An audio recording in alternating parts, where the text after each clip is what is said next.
Kasi he was with God and the Word was God. So the Word, it says in creation, when God said, and it was so. When said, let there be light. Nagkaroon ng light. Hindi sa ngayon na alam natin kahit sa mga pelikula na magic. But God, when He speak, and it was so. So, by means of that, the Word of God speak about the salvation. It is not by mere of the has been defined by this world. So, it is said, God said, and it was so. And all the things that created by God, and in it was good. Napakaganda, maganda. The Bible concerns the mind of Christ, of God, which is in Christ. Ang Bible ay consists about the mind of God according to the 1 Corinthians chapter 2,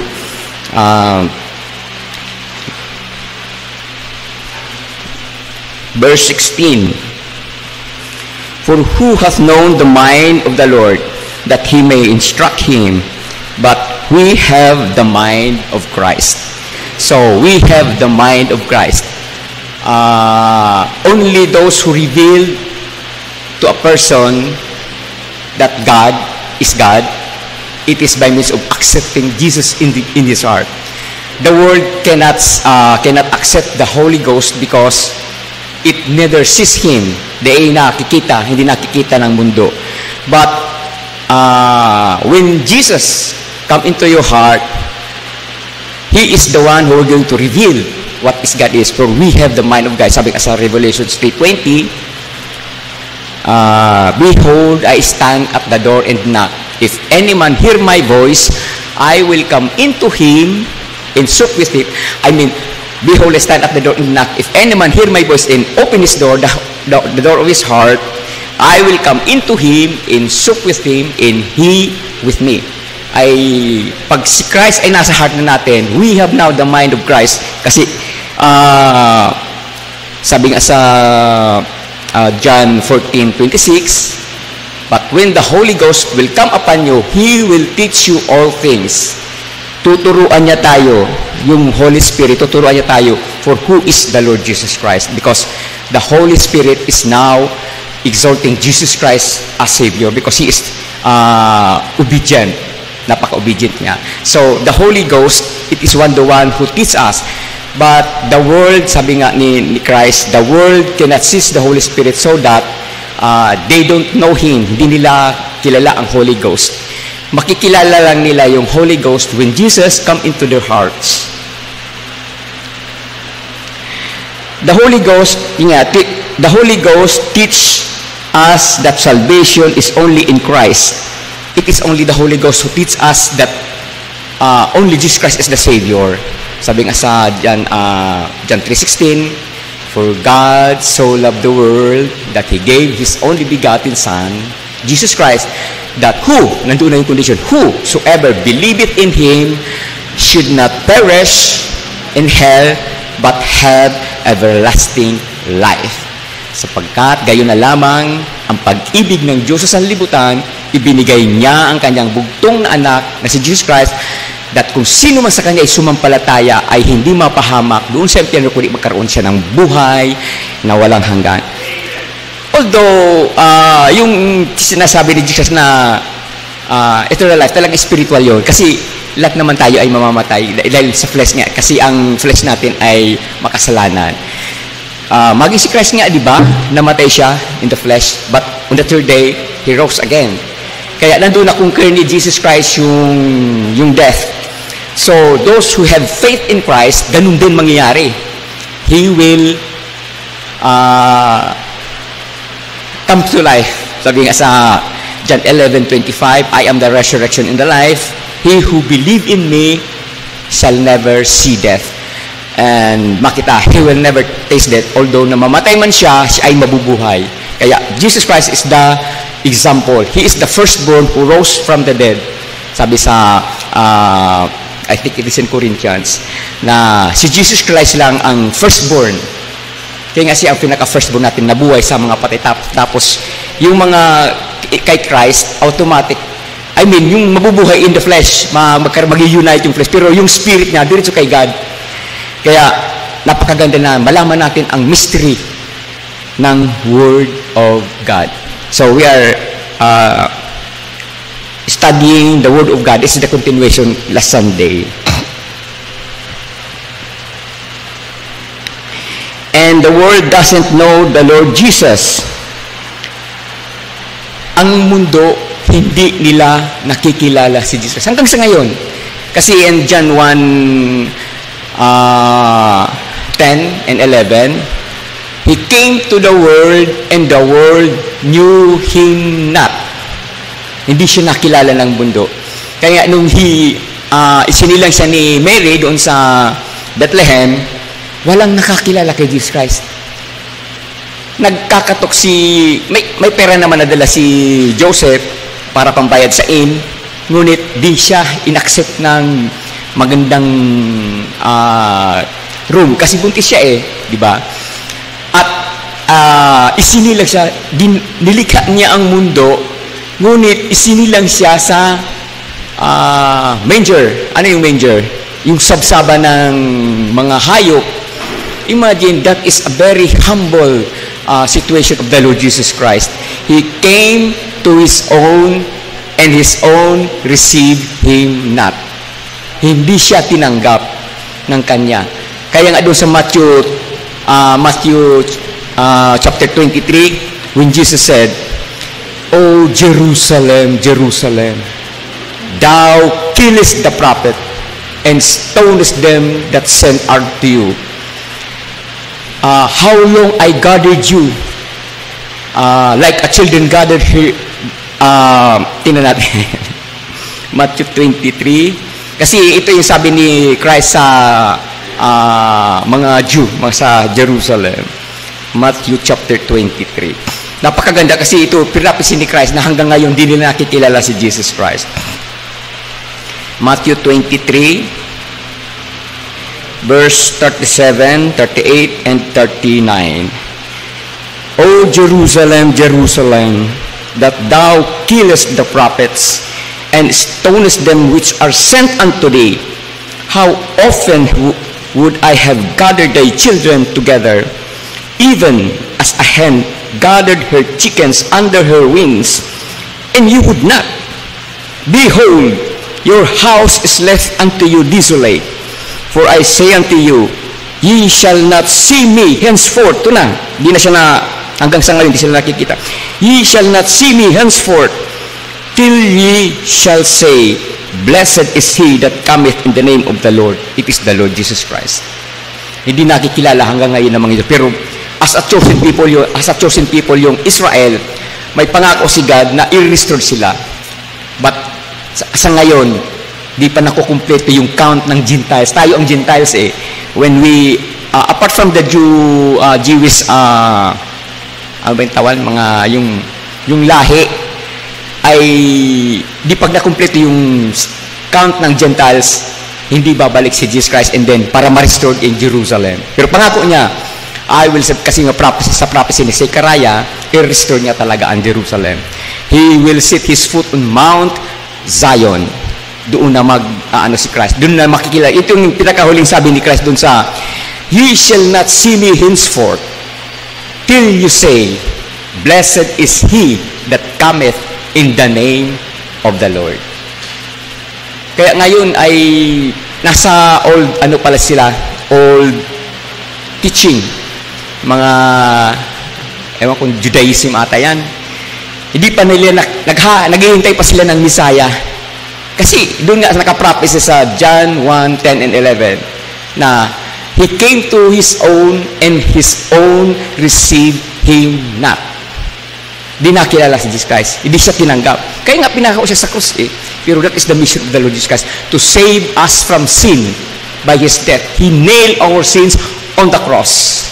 But on the third day, He rose again from the dead. That is a very mystery salvation that God given to the world. For God so loved the world that He gave His only begotten Son, Jesus Christ, that whosoever believeth in Him should not perish, but have everlasting life. When Jesus began His ministry, He said, repent. Even John the Baptist, he said also, repent. Magsisi. Repent. Because Jesus Christ is coming. And the kingdom of the Lord Jesus Christ is coming. Kaya, ni Christ, pinare-repent niya ang mga tao. Why? Because in Romans 3:23, for all have sinned and come short of the glory of God. Lahat ng tao makasalanan. Why? Because of the first man. Sino yung first man? It is Adam. Sabi nga, by one man's sin, enter into the world. So, death by sin. Tingnan natin sa Romans 5:12.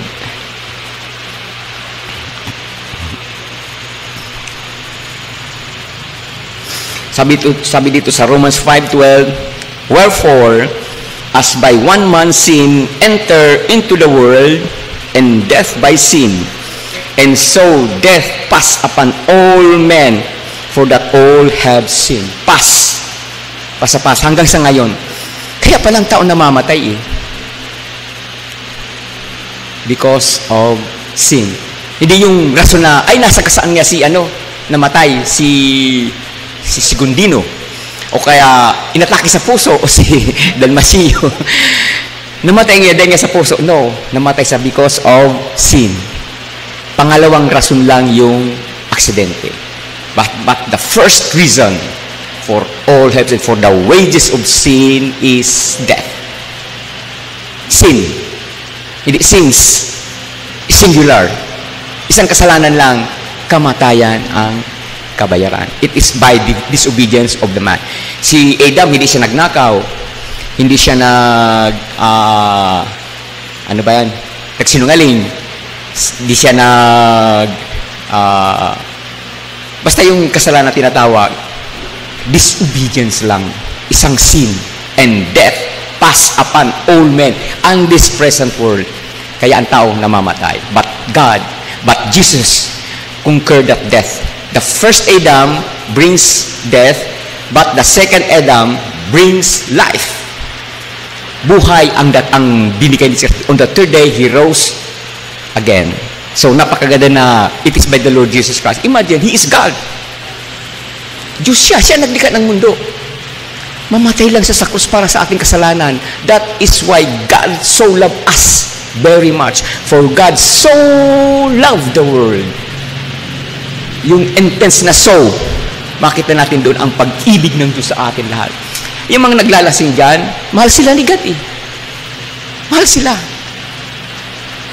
But they don't know whose God is and who is the Savior. Isa kinakanti na, Christ the Savior is born. Di nila ang kanilang kinakanta na it is naggugustong bumangon yung Holy Spirit sa kanila eh. They don't know about the Lord Jesus unless you are witnesses. Magtestify that Jesus Christ is the only hope of mankind. Imagine, ilan na ba ang population ng world? Billions? Yes, billions. But, tingnan natin sa Matthew 7, verse 13.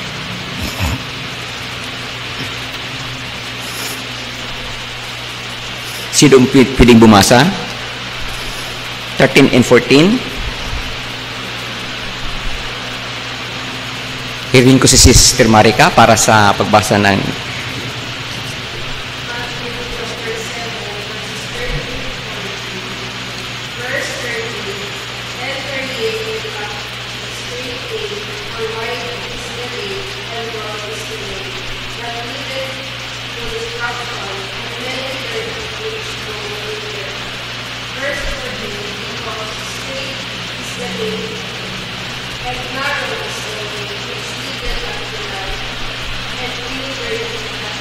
yeah. Amen. Few. Kukunti lang nakasumpong sa buhay. Kaya, sabi nga, broad is the way that leadeth to hell. Napakalawak ng napapahamak. Marami ang nagsisipasok doon. Minsan kinakantsawan nga tayo parang ngay kayo kukunti kami dito ang dami. Oh, marami kayo. Kaya yan, scripture yun. So makita natin na broad is the way that leadeth to destruction, but narrow and straight gate that leads to life. And few, kunti lang po ang nakakasumpong doon. Yayain mo sila mag-Bible study, gabo sila resist. Pero kilala ko naman nga si Jesus Christ. But God wants us to know Jesus in our heart. If you know Jesus Christ in your heart, there will be a change.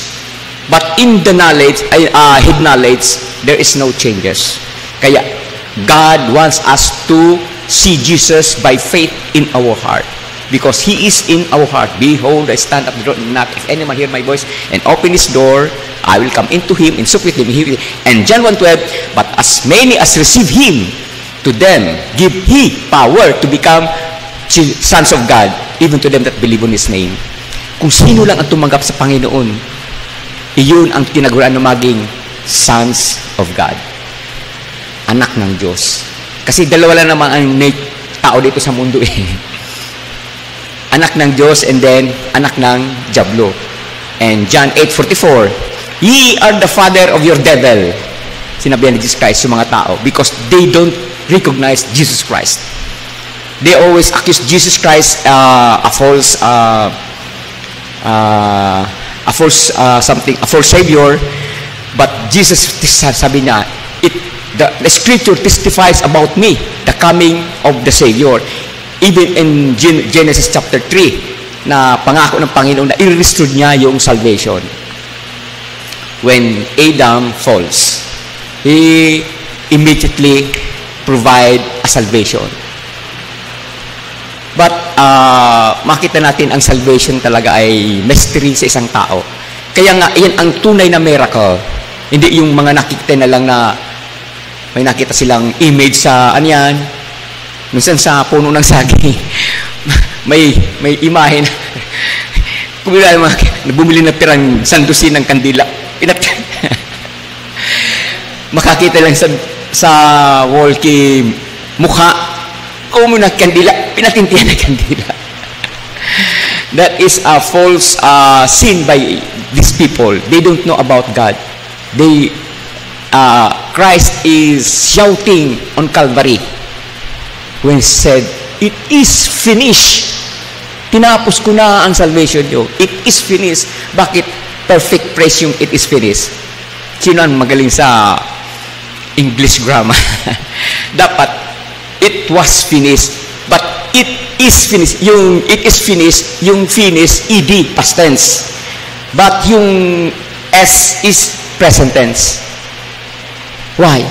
Because hanggang ngayon, present word, nag-aalingaw yung sabi ni Jesus, it is finished.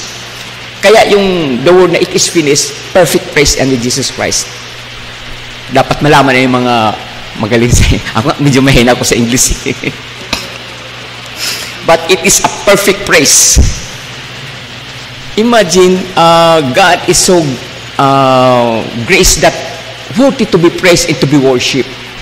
Kaya nga, from everlasting to everlasting, you are God. Jesus Christ.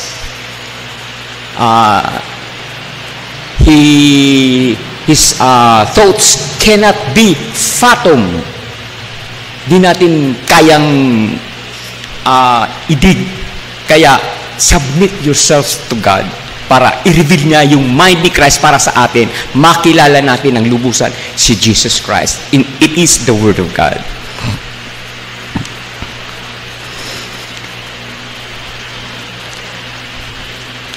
The Word of God is powerful.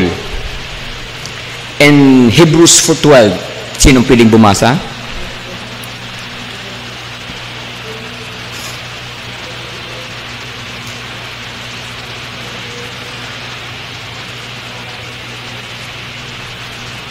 Hiling ko, Sister Ella, para sa pagbasa sa Hebrews 4:12.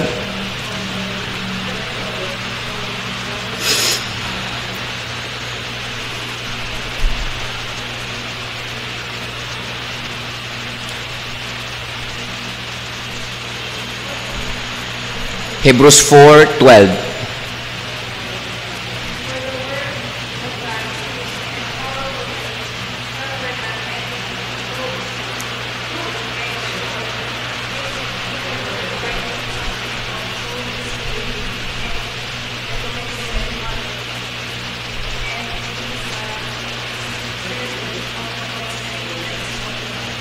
Amen. Thank you very much, Sister Ella.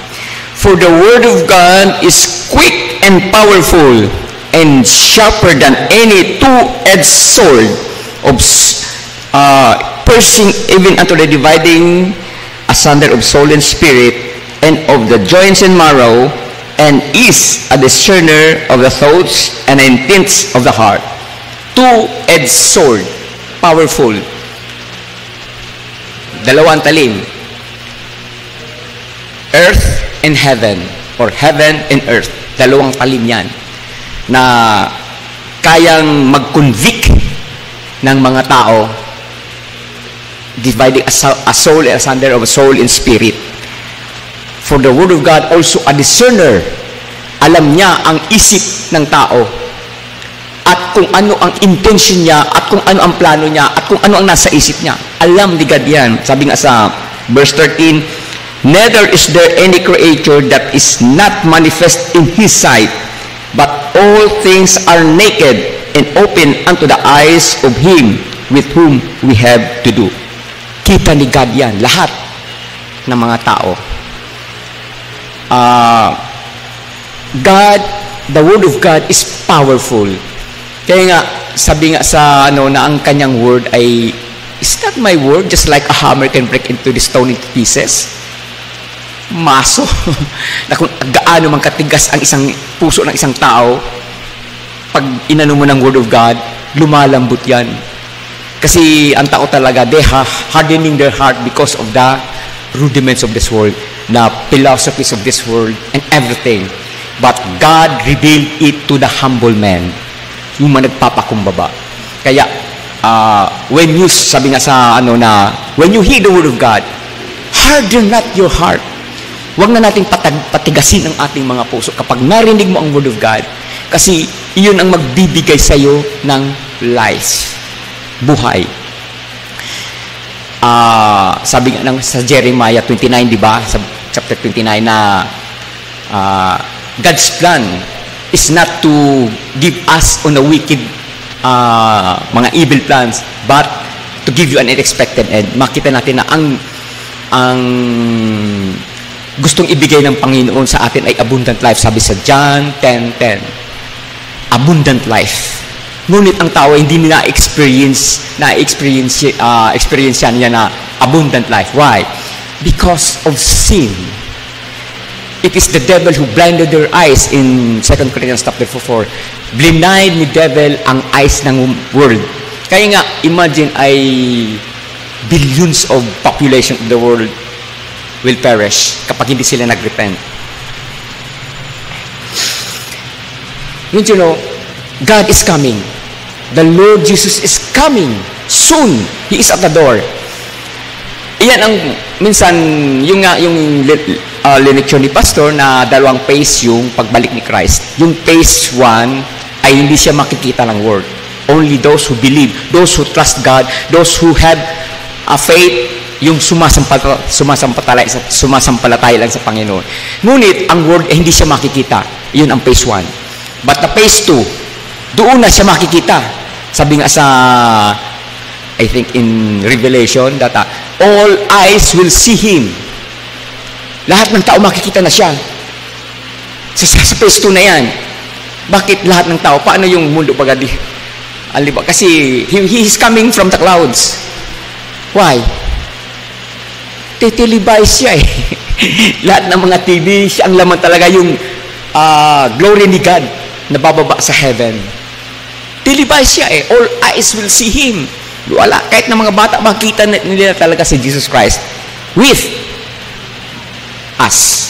with the saints. Kasama tayo sa pagbalik ni Christ to reign His government here on earth 1,000 years. That is the millennial kingdom reign of Jesus Christ. Napakagandang hope natin yan eh. Imagine,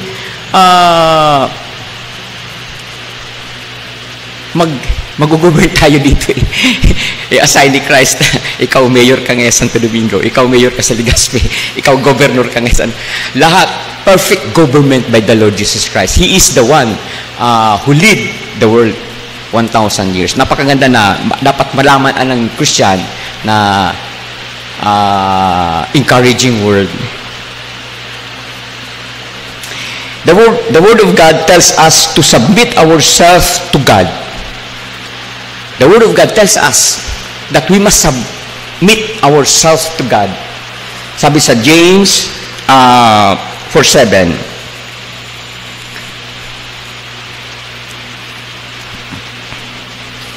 James 4:7, sabi dito, submit yourselves therefore to God, resist the devil, and he will flee from you. Ang problema pa minsan, sigit ang tigris natin si devil, ngunit di natin sinasambit ang satuyang self kay God. Kaya ang nangyari ay na-overcome tayo ni Satan. Natutokso tayo. Pero God said, submit yourself to God.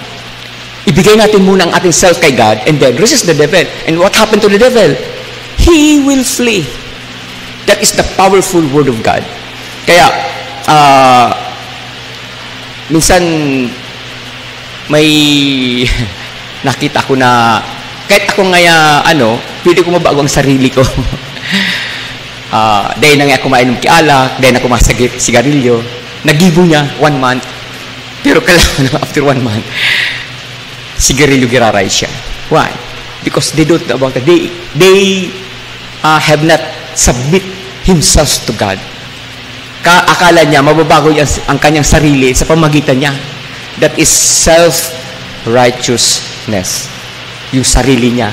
Pero yung power ni devil, kasi Satan is powerful. Makapangyarihan si makita ang mundo nga ay very enticing nga eh. Tinutokso tayo na, ay, huwag ka na muna ngayong mag-attend ng church kasi may karauna.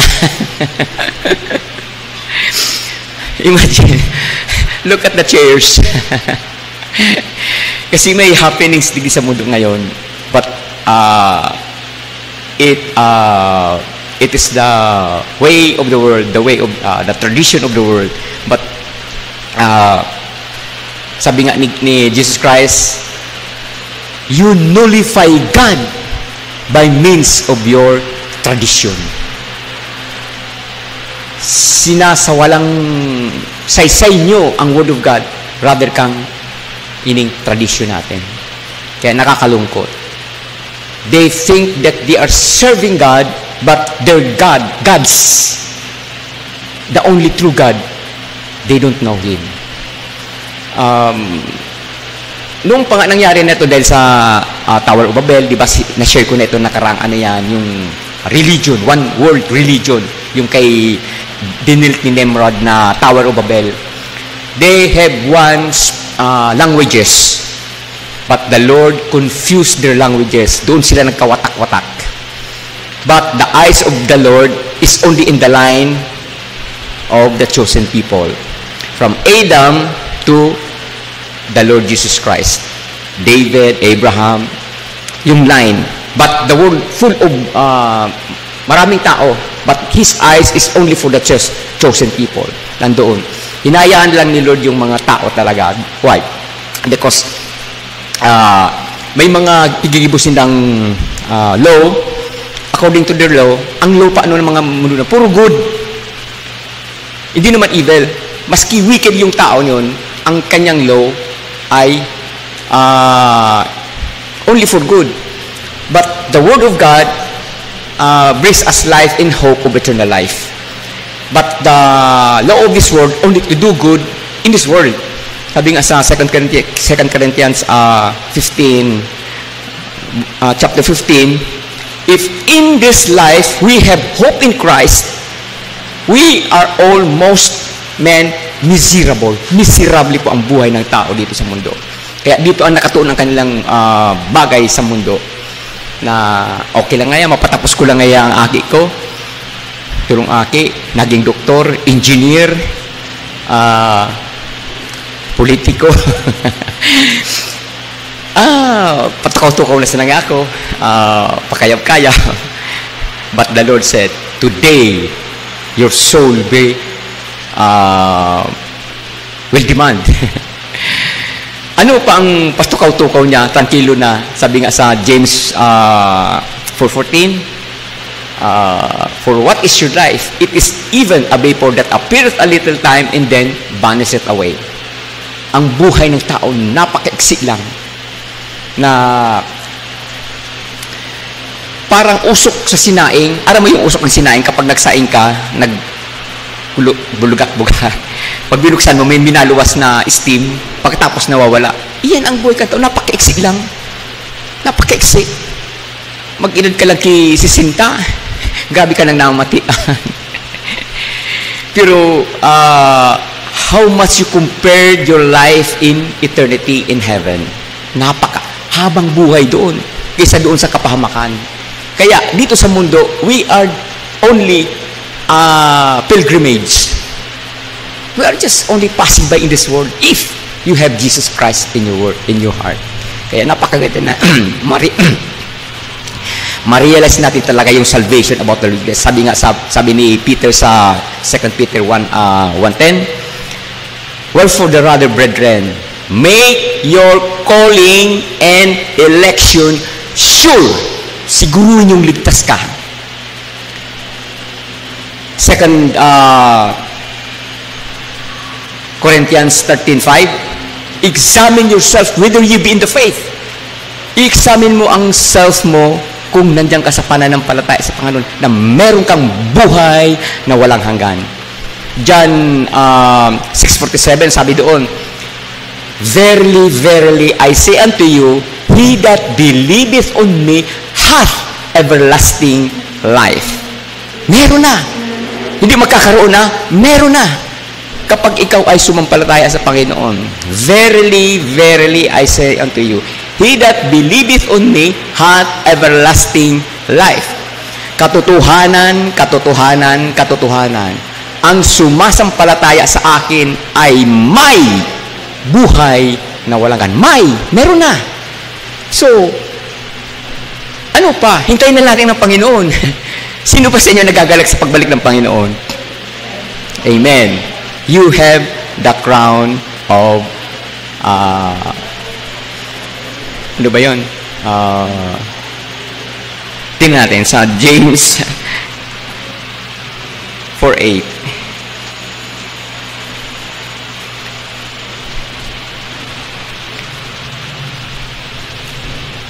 James 5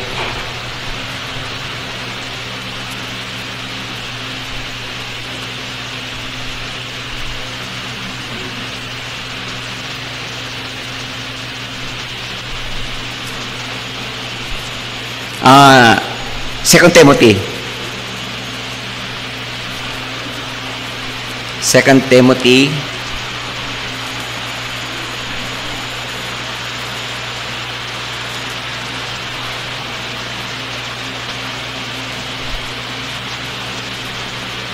4:8. Henceforth there is laid up for me a crown of righteousness, which the Lord, the righteous judge, shall give me at the day, and not to me only, but unto them also that love His appearing. Meron tayong crown of righteousness kapag tayo ay nagagalak sa pagbalik ng Panginoon. Napakagandanawan sa tayo nagagalak. Lord, minsan pray ko, Lord, come now, Lord. Anytime, sigurado na talaga ang crown of. Pero kung pabanjing-banjing kayo, something hindi nyo talaga inaano yung pagbalik ni Christ, hindi nyo ma-receive yun. Hindi nyo ma-receive ang crown of righteousness. So, let us always have a joy for the coming of the Lord Jesus Christ. Kasi iyan ang pinakaano ni God kanyang pagbabalik na meron tayong joy. Kung wala tayong joy, di wala tayong crown.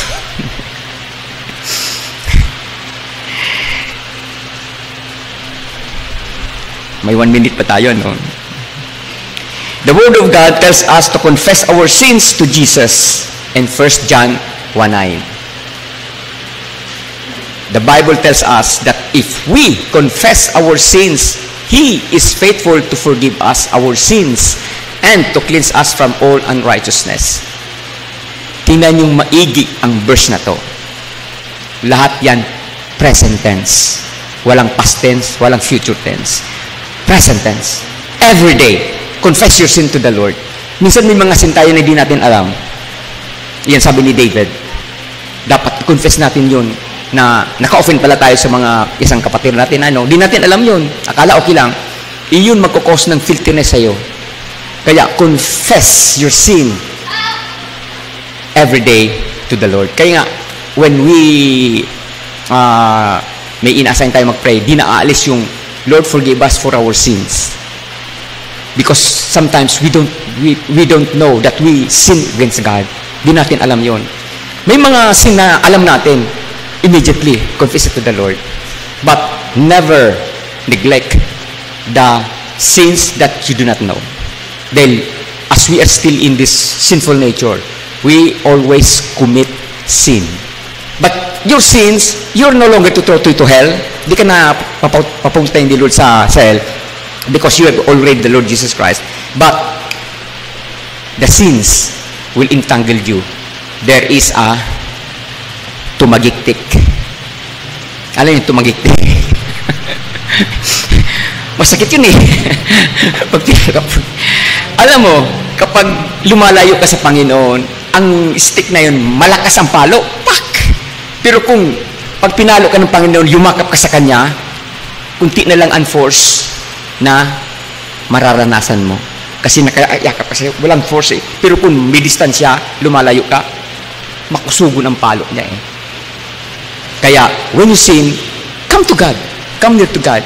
And He is faithful to forgive us our sins and to cleanse us from all unrighteousness. Kasi we are still in this earth. So, may the Lord bless His word today. Hiling ko ang lahat na tumayo para sa ating closing prayer. Lord, thank you very much for your message today, and I pray, Father God, to help us, strengthen us always. Our Lord, come now, Lord God, Maranatha, Lord, and we pray, Father God, to always strengthen us until you come, Lord. Increase our faith, Lord, and forgive us, Lord, for our sins and our shortcomings unto you. In this we pray in Jesus' name, amen.